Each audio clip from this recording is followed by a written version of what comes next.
মানে আমাদের এখান থেকে বালিকা শাখা থেকে একজন আসবে। প্রিয় উপস্থিতি, এই পর্যায়ে আমাদেরকে সঙ্গীত গেয়ে মুক্ত করবেন ইলমুল কোরআন বালিকা মাদ্রাসার শিশু শিল্পী সিনথিয়া। মঞ্চে আসছে ইলমুল কোরআন বালিকার শিশু শিল্পী সিনথিয়া। সিনথিয়াকে আমি অনুরোধ করব আমাদের সকলকে একটি সঙ্গীত পরিবেশন করার জন্য। আসসালামু আলাইকুম ওয়া রাহমাতুল্লাহি ওয়া বারাকাতুহু।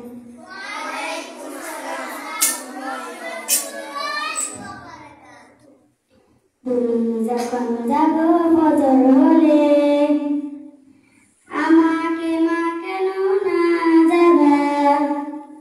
তুমি যখন জাগো ফজর হলে, আমাকে মা কেন না জাগা? তোমার মতলবটা কি আমায় বলো তো দেখি, তোমার মতলবটা কি আমায় বলো তো দেখি। জান্নাতে কি একাই যেতে চাও? ও মা জান্নাতে কি একাই যেতে চাও? তুমি যখন জাগো ফজর হলে, এখন যদি না শিখি মা দুয়া দরুদ শরীফ, বড় হলে ঝাপড়ে আমায় ধরবে যে গুমরাই। এখন যদি না শিখি মা দুয়া দরুদ শরীফ, বড় হলে ঝাপড়ে আমায় ধরবে যে গুমরাই।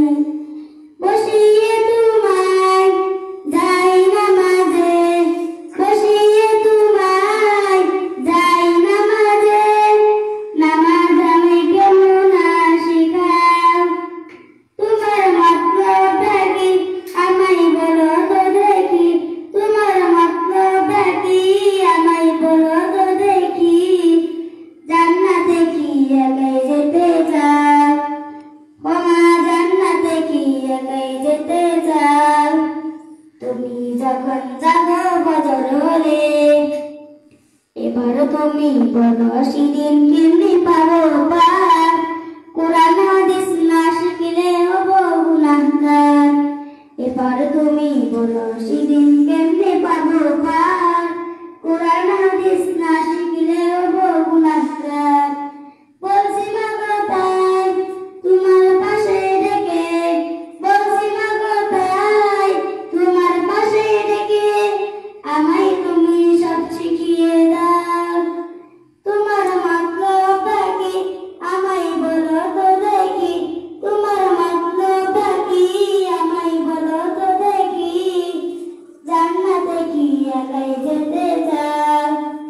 ও মা জান্নাতে কি একাই যেতে চাও? আসসালামু আলাইকুম ওয়া রাহমাতুল্লাহি। মাশাআল্লাহ, আলহামদুলিল্লাহ, জাযাকাল্লাহ। ইলমুল কোরআন শিল্পী গোষ্ঠীর শিশু শিল্পী সিনথিয়া আমাদেরকে অত্যন্ত চমৎকার একটি সঙ্গীত পরিবেশন করেছেন। এটার অর্থ কি? মাকে বলা হয়েছে ফজরের সময় যদি উঠো তাহলে তুমি একা উঠতে পারবা না, আমাদেরকেও ডাকতে হবে। জান্নাতে তুমি একা যাবা, আমাদেরকেও নিয়ে যেতে হবে। এটাই গুলো বুঝাইছে, বুঝছেন কিনা? তাহলে আমরা ইনশাআল্লাহ আর দীর্ঘায়িত করবো না, আমরা এখানে সমাপ্তি ঘোষণা করছি। আসসালামু আলাইকুম ওয়া রাহমাতুল্লাহি